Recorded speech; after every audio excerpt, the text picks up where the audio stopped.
It's your Feel Good Breakfast Show, Expresso here at S3. We are live and talking about something so important. Information is a superpower when it comes to autism or autism spectrum disorder. It refers to a broad range of conditions characterized by certain challenges relating to social skills, speech and non-verbal communication. There's still a long way to go in South Africa when it comes to the assistance provided to individuals diagnosed with ASD. And today we are joined by Wendy Bowley, who has only diagnosed, or should I say, only diagnosed later on in life with autism, as she helps us raise more awareness for those who are living with this individual, I'm going to say, something that they are tackling. And it's on the spectrum, of course, but we need to find out a bit more. And that's why, Wendy, welcome to our couch. It's lovely to have you. Thank you very much for having me. Really good to have you here. We've been lucky enough through our job to come quite close to the community. I want to say that South Africa, yes, might be behind the curve in terms of the assistance, but there is a community here within South Africa, and I'm hoping that we can connect as many people who need to gain access to the information and possibly just a little bit of understanding. But maybe a good place to start is for those that aren't familiar. I know we've all heard the term, but maybe few of us fully understand what it means. Autism spectrum disorder. Can you kind of break that down for us, especially the fact that we are talking about a spectrum, so it's not a one-size-kind-of-fits-all way of thinking of this? Maybe you can break it down for us. Sure. So autism, in a simplified term, is a neurodevelopmental disorder that's present at birth and it's lifelong. It's a social communication disorder in a nutshell.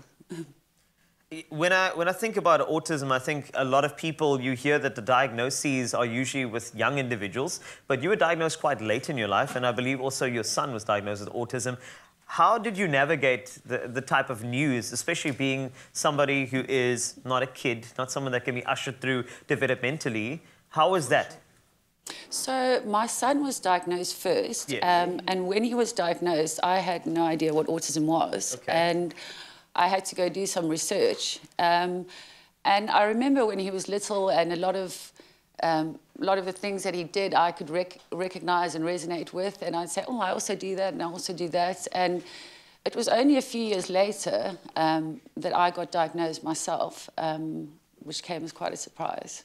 How does it then, when did that penny drop, and how does it exhibit within you? What are those feelings and those things that those light bulb moments that you shared with your son, how did that manifest in you? I think I suffered from a lot of anxiety when I was younger. I definitely felt like I was different. I didn't understand socially why I struggled so much. I just would have a panic attack when I'd go into a restaurant or meet friends. Yeah, so it was a lot of anxiety that I recognized in him. You know, when I look at the fact that you're on this couch right now on a national TV show, can I just say that I wanna just admire your courage. The fact that you can really out of my comfort zone. I know, but I'm hoping that two gentlemen in pink shirts can actually make you feel comfortable. That's the full spectrum of pink as well.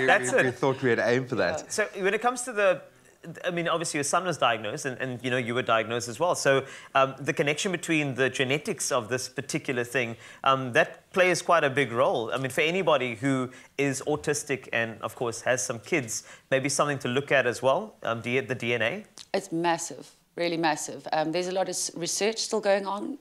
There are environmental factors, but the genetics are a huge link. Okay. Yeah. It would seem to me the fact that you have lived your entire life without it being diagnosed, that it's not something that's immediately identifiable. So how does that process of that diagnosis actually happen? So there's isometric testing that's done through questions and observations, but the testing can either be questions, or they will also come and observe you in your environment. And the brain is very logical, so you can see by how the processing of questions will give you the indication that there's autism present. There is one burning question in my mind right now. How are you doing this right now? What are your coping mechanisms, or how have you learned to very clearly function normally in a situation that is not normal? So a lot of the girls are very good at masking just because of the communication is a lot more intricate amongst girls, so you develop more skills where boys are more rough and tumble and just playing with balls. So the girls get very good at masking it. So on the outside, I can look like I'm calm, but internally right now, I'm not. No, and that's, when it comes to this couch, that's the human condition. Yeah. So I think we all, to some degree, sit on that spectrum, undoubtedly. To echo what Carl said, you are very brave for doing this, and I think there are a lot of people out there who are at the coalface right now dealing with the realities of autism, whether it's with themselves or their children. So thank you so much for being brave enough to do this. We're going to continue our discussion. We are broaching autism today. So maybe if you have some personal experience, perspective to share, we'd love to hear from you. Let us know on our Expresso Morning Show Facebook page. We'll try and get into some of those comments. It's my feel-good breakfast show. Welcome back. You are still live with Expresso, flying through the final hour of the show and continuing with a vital conversation. It is a Health Tuesday, and this morning we have had the absolute pleasure of welcoming Wendy Bowley, who is giving us her first-hand experience of living life with autism. Both her and her son share that diagnosis, and we've also brought in some of the specialists that we often lean on this show to share their expertise on overcoming some of the challenges faced by people diagnosed, as well as those supporting them. So welcome to our favourite resident kinesists, Lauren Barth and Amelia Adonis. I love the fact that you guys use the physical self to delve into it, and I think that becomes a key to unlocking, especially with children. And Wendy, once again, thank you so much for joining us this morning. Such an interesting discussion. Absolutely. Kineticists, we have a question for you guys. It starts off, because I mean, obviously you're in the physical space, which is quite important though, but you know, in terms of just before we set up the physical side, Wendy, misconceptions. I think that's important to start off with, because I think a lot of people believe that the non-verbal is across the spectrum. A lot of people believe that there is... They picture Rain Man. Yeah, when you say autistic, I think of... It's Western culture that kind of brings us that. So what have been the misconceptions that you've seen when it comes to autism? So one of the misconceptions is that it only impacts men or males, and that it doesn't affect girls. The reason for that is it represents itself differently in the girls, and that's why they weren't recognizing it. One of the other misconceptions is that vaccines caused autism. That theory has been debunked, but unfortunately that has not gone away. One of the other misconceptions is that people with autism don't feel. And that's the complete opposite. Their feelings are massively intense. Almost overwhelming. Overwhelming. And that's why the children are often quiet, reserved, withdrawn, because it's too overwhelming with what they're trying to deal with. Also that people on the spectrum don't want friends. It's a social communication disorder, so obviously we do struggle, but we are just like everyone else. We want love and connection. Being a parent is difficult through all of those developmental stages anyway. You're constantly nervous, wondering, and especially when weighed up against the progression of other children. So what are those signs that you identified that, okay, this is something we need to get checked out? Did it come from you? Did it come in a school environment? What were the symptoms that led off the... So what is your son's name? Benjamin. Benjamin. Yeah, so he was extremely hyperactive when he was little, and they said to me that boys are hyperactive. So my first child was a daughter, so I had no sort of term of reference, and my goodness, was he hyperactive. And yeah, and also he didn't make eye contact. If I spoke to him or called him, he didn't always look at me. But these are all learned behaviours. I mean, that's all very different today. And are there any sort of illnesses that individuals with autism are more susceptible to? So it's not like an autoimmune. There are things that they're more susceptible to. What will come with the autism is often there'll be impaired hearing. Obviously, the speech can be an issue. There's also epilepsy that can go with the autism as well. Guys, you obviously get to deal with this on a different side. Your experience with working with, maybe Lauren, I can start with you, with children in that space. How do you approach helping a child using their body to be able to connect with and express themselves? And where do you even begin when helping a child who has been diagnosed with autism? Well, I think the most important thing is to also remember that every child diagnosed with autism is different. So you need to see what works for them, what are their strengths and weaknesses. Are they're going to respond more to visual instructions. So sometimes if you have visual cards to say this is what we're going to be doing in our activity, that sometimes works better. Or a child is going to understand verbal instructions. So it just depends on the child.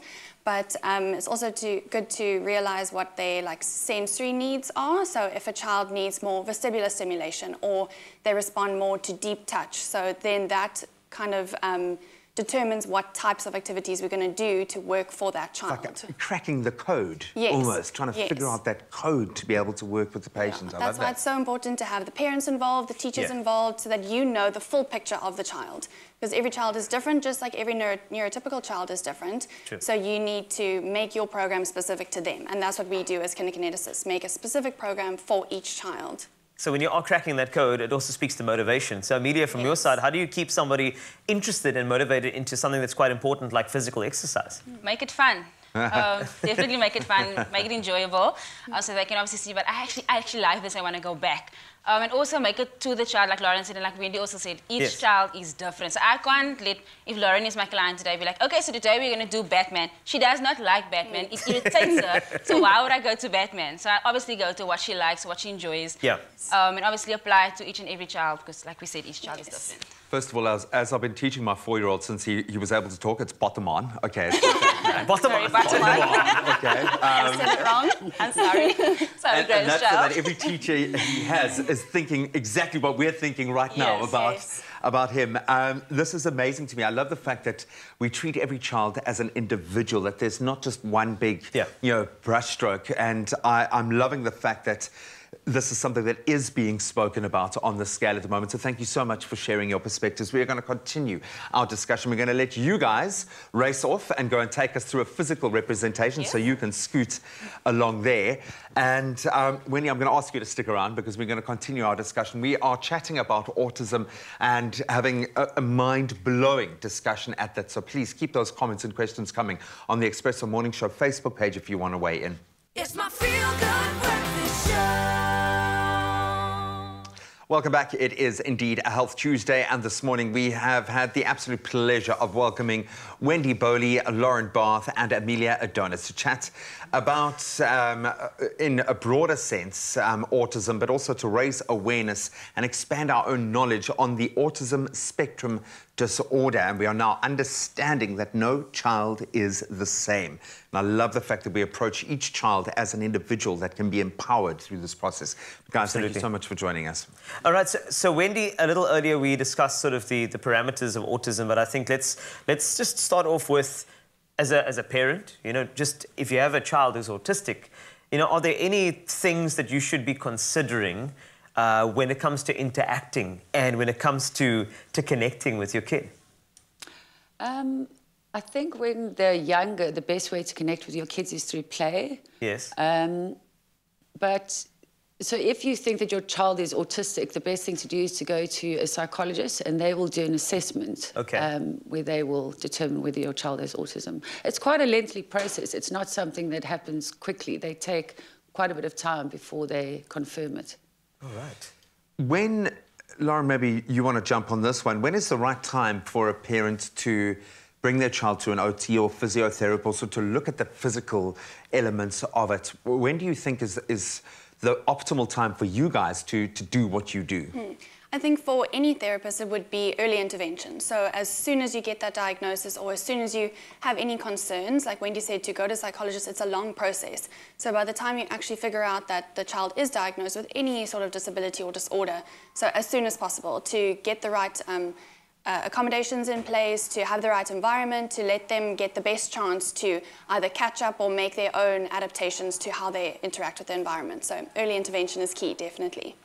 And then when it comes to what parents can expect, I know that it's quite scary sending your child, especially if your child has autism anywhere. You want to know what the interactions are going to be like. So Amelia, maybe you can jump in here. What can a parent expect from that first session and the follow-ups if they are going to embark on a physical journey of autism?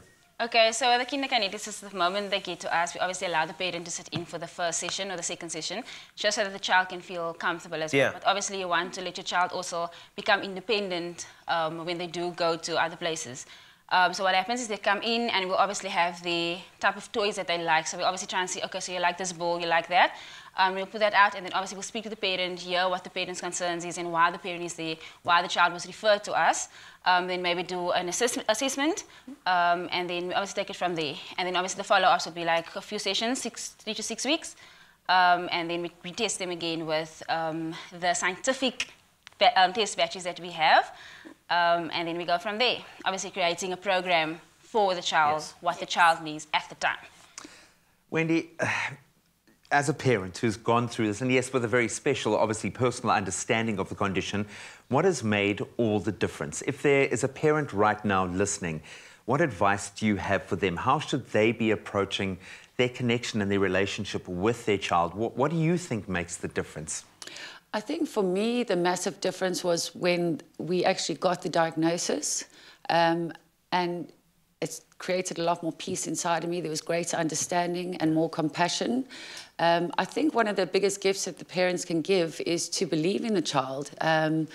You know, we're all developing humans and we have all unknown potential, and we are more than just a diagnosis. Completely. Autism is not a disability. It is a different ability. I absolutely That's power.